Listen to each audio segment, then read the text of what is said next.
every day walking your dogs. And I know you regularly saw her. You would talk to her as a neighbor might. So what is your feeling as you describe your neighborhood? I mean, what is your feeling about what has happened here? People feel unsettled. I would not say fearful, but obviously this is shocking. This is a very quiet, safe neighborhood. We've lived here 6 years. It's actually a wonderful, wonderful neighborhood. This was a horrible event, and we're obviously hoping for her safe return. So when authorities came to your door, and I understand they did, last night I was talking to Sheriff Nanos and he was saying, well, we're asking, everyone for any kind of ring cameras or anything. They were going door to door. What did they ask for and what kind of help did you provide? And I guess, have they come repeatedly or what? Once again, and I have to say that the response has been amazing. Obviously, you hear the helicopter above, the drones, volunteer crews that are coming through that do search and rescue in the mountains here, who are scouring the neighborhood. They've asked us to check our back. As you noted, the lots are large. They're over an acre. So checking our the scrub, but also asking if we could review our ring cameras. And unfortunately, as noted, this has been challenging. The neighborhood around the foothills of Catalina Foothills was known for its quiet mornings and long desert sunsets.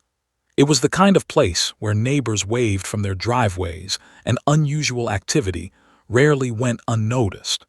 For years, that calm routine had been part of everyday life for Nancy Guthrie, an 84-year-old woman who had lived in the area for a long time. Friends described her as deeply faithful, disciplined in her daily routines, and someone who valued the simple rhythm of life. But weeks before she vanished, something strange had already begun unfolding, something that, at the time, seemed small enough to ignore. According to one neighbor who later spoke with investigators, there had been a man. He wasn't someone they recognized from the area. At first, the sighting seemed random. A car parked down the street, a figure standing near the edge of the road, someone appearing to look toward Nancy's home for longer than seemed normal. The first time the neighbor noticed him was roughly 3 weeks before Nancy disappeared. It was late afternoon, the desert sun casting long shadows across the quiet street. The neighbor recalled seeing a man standing beside a vehicle, positioned just far enough away from Nancy's property that it wouldn't immediately raise suspicion. But something about the way he stood there, still, watching, felt unusual. At the time, the neighbor assumed he might be waiting for someone or checking directions. But the man appeared again. Days later, the same vehicle was seen parked along the same stretch of road. Again, the man appeared to be watching the house where Nancy lived. He didn't approach the door. He didn't speak to anyone nearby. He simply remained there for a short time before eventually leaving. Only after Nancy disappeared would these moments take on a darker meaning. When investigators from the Federal Bureau of Investigation and the Pima County Sheriff's Department began gathering information about her final weeks, the neighbor came forward with what they had seen. The timeline immediately caught detectives' attention. 3 weeks before Nancy vanished, someone had been quietly observing her home. Investigators started asking difficult questions. Was this man studying her routine? Was he learning when she was alone? Or was it simply a coincidence that now seemed suspicious only because of what happened later? No one could say for certain. But the neighbor remained firm about one detail. The man wasn't just passing through. The way he looked toward the house felt deliberate, like someone watching and waiting. At the time, Nancy herself appeared unaware of any danger. She continued her normal routines, speaking with family, attending her virtual church gatherings, and spending her days inside the home she had known for years. Yet somewhere nearby, someone may have already been paying attention. And within weeks, Nancy Guthrie would vanish without a trace. By the time investigators began piecing together those earlier sightings, The quiet observation reported by the neighbor had become one of the most unsettling clues in the entire case. A possible sign that whoever was responsible may have been planning something long before the night Nancy disappeared. For weeks, life around the quiet streets of Catalina foothills appeared completely normal. The desert wind moved through the trees, neighbors went about their routines, and inside her home, Nancy Guthrie continued living the same structured life she had followed for years. She was known for her discipline. Every morning had its rhythm. Phone calls with family, reading, prayer, and most importantly, her weekly virtual church service, something she rarely, if ever, missed. To the people who knew her, consistency defined her life. But according to investigators, someone else may have been studying that consistency. After the neighbor reported seeing an unfamiliar man watching Nancy's house weeks earlier, detectives began looking more closely at the timeline leading up to her disappearance. Officers from the Pima County Sheriff's Department started interviewing residents in the area, asking if anyone else had noticed unusual activity. A few neighbors recalled seeing a car parked along the street at different times over several days. None of them initially thought much of it. Cars sometimes passed through the neighborhood. Visitors occasionally stopped by homes nearby. But when the sightings were placed together, investigators began to wonder whether the same person had been returning again and again. If the neighbor's account was accurate, the man may not have been there by accident. Detectives considered a troubling possibility. The house may have been watched deliberately. Someone could have been observing Nancy's habits, when lights turned on at night, when deliveries arrived, when the house was quiet. In many planned crimes, investigators often discover that suspects spend time learning the patterns of their target. At this stage of the investigation, authorities couldn't confirm exactly who the man was or why he had been watching the house. But one thing was becoming increasingly clear. If the sightings were connected to what happened later, Nancy Guthrie may have been unknowingly under surveillance long before the night she disappeared. As investigators continued examining the timeline, the focus slowly shifted to the final days before Nancy Guthrie vanished. Detectives from the Pima County Sheriff's Department began reconstructing everything that had happened in the quiet neighborhood of Catalina foothills during that critical window of time. Friends and family described Nancy's life as predictable. She rarely went far from home, and she kept regular contact with loved ones. Her daughter, Savannah Guthrie, would later say that Nancy was someone who valued routine and communication. If something was wrong, it would have been unusual for her to simply disappear without telling anyone. That was one of the first red flags. On the evening before she was reported missing, there were no immediate signs of distress. Neighbors didn't report hearing loud disturbances. No emergency calls were made from the house. To the outside world, the home appeared quiet, just like any other night in the neighborhood. But sometime during the darkness of that night, something changed. When family members were unable to reach Nancy the next day, concern quickly turned into alarm. She had missed her usual commitments, something that those close to her knew was extremely out of character. Calls went unanswered. Messages received no response. Soon after, authorities were contacted. Deputies arrived at the home and began conducting an initial welfare check. What they discovered immediately raised troubling questions. Nancy was gone, and there were early signs that suggested her disappearance may not have been voluntary. The situation escalated quickly. Within hours, investigators began treating the case as a potential abduction. Detectives reached out to the Federal Bureau of Investigation for assistance as they worked to determine what had happened during those missing hours overnight. And then the earlier sightings from the neighbor came back into focus. If someone had truly been watching the house weeks before Nancy vanished, investigators now had to consider a disturbing possibility. Whoever was responsible may have been preparing for that night long before anyone realized something was wrong. As the investigation intensified, detectives began focusing on the physical evidence around the home of Nancy Guthrie in the quiet community of Catalina Foothills. What they discovered in those early hours only deepened the mystery. Investigators carefully searched the property, documenting every detail. There were no obvious signs of a violent struggle inside the house. Furniture appeared mostly undisturbed, and nothing immediately suggested a chaotic confrontation. Yet Nancy was gone. For detectives, that raised an unsettling possibility. If someone had taken her, it may have happened quickly and quietly. Attention soon turned to surveillance in the area.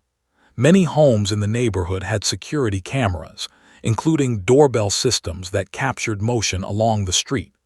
Officers from the Pima County Sheriff's Department began collecting footage from nearby properties, hoping to identify any unusual activity during the night Nancy disappeared.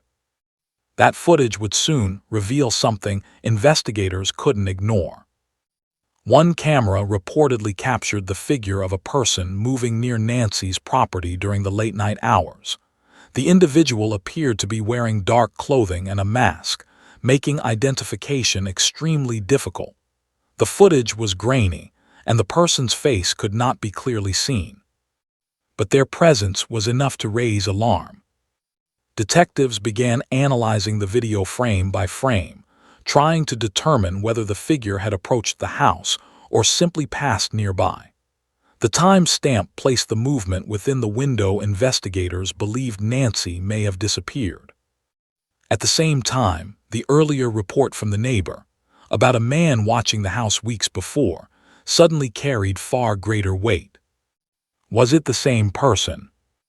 Investigators couldn't yet confirm that connection, but the possibility that someone had been observing the home beforehand and then appeared again on camera the night Nancy vanished created a disturbing pattern.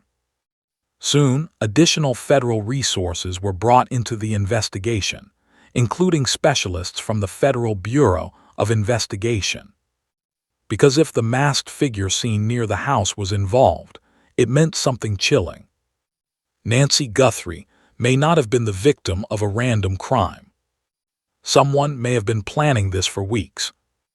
As the investigation continued, detectives began expanding their search beyond the house itself. Officers from the Pima County Sheriff's Department worked alongside agents from the Federal Bureau of Investigation, examining every possible lead connected to the disappearance of Nancy Guthrie. By this point, the case had already begun drawing national attention. Search teams moved through nearby desert areas surrounding Catalina Foothills, looking for anything that could explain where Nancy had gone after that night.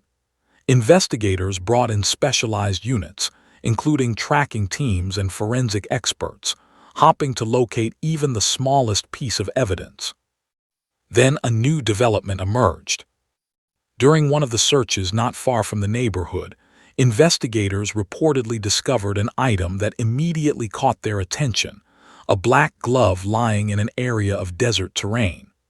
On its own, the glove might not have seemed significant, but given the circumstances of the case, detectives could not ignore the possibility that it had been left behind by someone involved. The glove was carefully collected and sent for forensic testing. Laboratory analysts began examining it for DNA, fingerprints, or any trace evidence that could identify who had worn it. For a brief moment, investigators believed this discovery might finally provide a breakthrough. But the results only added more uncertainty. Testing reportedly produced DNA, but it did not match any profiles in national criminal databases. That meant investigators could not immediately identify who the glove belonged to. Without a match, the evidence raised more questions than answers. At the same time, detectives returned again to the earlier timeline. The mysterious man reportedly seen watching Nancy's home weeks before she disappeared. If someone had truly been observing the house beforehand, The glove raised a disturbing possibility. It suggested that whoever had been near the property that night may have come prepared. Prepared not only to approach the home quietly, but prepared to leave without being identified. As the weeks passed, the disappearance of Nancy Guthrie was no longer just a local investigation. The case had grown into a complex search that stretched far beyond the quiet streets of Catalina foothills. Detectives, federal agents, and search teams continued chasing every possible lead, but the deeper they looked, the more the mystery seemed to expand. By the third week, one detail began to trouble investigators more than any other. There was still no proof of life. Authorities from the Federal Bureau of Investigation and the Pima County Sheriff's Department had reviewed surveillance footage, analyzed forensic evidence, and conducted extensive searches across nearby desert areas. Yet none of those efforts had revealed where Nancy was or who had taken her. Meanwhile, investigators continued revisiting the neighbor's statement about the unknown man seen watching Nancy's home weeks before the disappearance. Detectives began exploring whether the sightings could connect to any vehicles recorded in nearby traffic cameras or security systems around the neighborhood. Every clip was reviewed carefully, searching for patterns: a car that appeared repeatedly, a license plate that could be traced, or a driver who had returned multiple times. But identifying the individual proved difficult. The person seen earlier had kept their distance from the house, and the masked figure captured on surveillance the night Nancy vanished revealed very little. Without a clear face or identifiable features, investigators were left piecing together fragments of a puzzle that refused to come together. For Nancy's family, the uncertainty was agonizing. Her daughter, Savannah Guthrie, joined public appeals urging anyone with information to come forward. Hi there. I'm coming on to say it is day 24 since our mom was taken in the dark of night from her bed. And every hour and minute and second and every long night has been agony since then, of worrying about her and fearing for her and aching for her, and most of all, just missing her, We know that millions of you have been praying. So many people have been praying, of every faith and no faith at all, praying for her return, and we feel those prayers. Please keep praying without ceasing. We still believe. We still believe in a miracle. We still believe that she can come home. Hope against hope.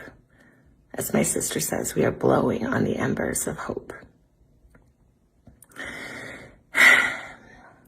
We also know that she may be lost. She may already be gone. She may have already gone home to the Lord that she loves. Each new tip was examined carefully, but none had yet produced a clear suspect. Still, detectives remained focused on the same disturbing question. If someone had truly been watching Nancy's home weeks before she disappeared, then the crime may have been planned long before that night, by someone who had already learned exactly when to strike. By the fourth week of the investigation, the disappearance of Nancy Guthrie had become one of the most troubling mysteries investigators in Catalina foothills had faced in years. Despite weeks of searching, reviewing evidence, and following tips, the most important question still remained unanswered. Where was Nancy? Detectives from the Pima County Sheriff's Department continued revisiting every piece of the timeline. They re-interviewed neighbors, examined surveillance footage again, and compared witness statements to see if any small detail had been missed. And again, the same early clue resurfaced. The neighbor who had seen the unknown man watching Nancy's house weeks before her disappearance remained certain of what they had witnessed: According to their account, the man had not simply passed by the neighborhood. He had stopped, stood near his vehicle, and looked directly toward the house. At the time, it seemed harmless. But now, investigators were looking at it very differently. If the sightings were accurate, it suggested someone may have been studying Nancy's routine long before she vanished. Detectives considered whether the individual had chosen the location carefully, waiting until the quiet hours of the night when the neighborhood was at its most silent. The masked figure captured on surveillance the night Nancy disappeared only deepened that suspicion. Was it the same person the neighbor had seen weeks earlier? Investigators still couldn't confirm that connection. Without a clear face, a vehicle identification, or a confirmed DNA match, the case remained frustratingly incomplete. Yet one possibility continued to haunt the investigation. Someone may have been watching Nancy Guthrie's home long before anyone realized she was in danger, quietly observing, learning her routine, and waiting for the moment when no one else would notice. And if that was true, it meant the disappearance of Nancy Guthrie may not have been a sudden crime at all. It may have been the final step in a plan that began weeks earlier, when a stranger first appeared on the quiet street outside her home, watching. The disappearance of Nancy Guthrie remains a chilling reminder of how quickly a life can be upended, even in the quietest neighborhoods of Catalina foothills. Weeks of investigation, surveillance review, and forensic analysis have revealed fragments of a story: a neighbor's unsettling observation, a masked figure on camera, a glove with unidentified DNA. But none of these pieces have yet led to a definitive answer. What is clear is that someone may have been watching Nancy long before her disappearance, learning her routines, and choosing the moment to act. That pattern, reported weeks in advance, highlights the calculated nature of the possible threat she faced. Yet despite federal involvement from the Federal Bureau of Investigation and the dedicated work of the Pima County Sheriff's Department, the case remains unresolved.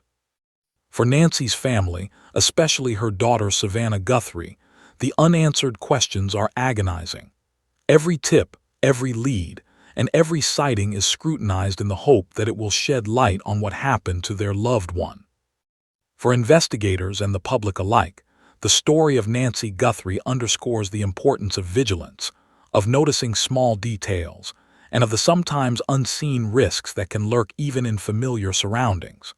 While the case continues, the hope remains that the seemingly small observations, a man watching a house weeks before a disappearance, a fleeting figure in surveillance footage, may one day provide the key to solving this enduring mystery.